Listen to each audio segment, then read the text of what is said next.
in with another moment of delight. Delight, with the delight coming in all through all these wonderful windows here. It's so lovely. It's like the great Northwest has sun today. That's good. Oh wait, it went away. I had a wonderful show me delight moment to share, which was, oh yeah, it was almost forgotten. And what it is the realization that whatever's showing up in our lives, whatever it is actually whatever we're 100% devoted to. So to say that, oh, you're not creating your life right now, or you're powerless, you can't create anything, it's like, no.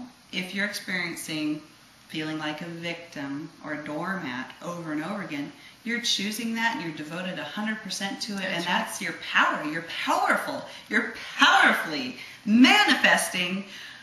Oh my gosh, another speeding ticket. Oh my gosh, I forgot that appointment. But that's with your full life force. Full passion. So don't think you're powerless.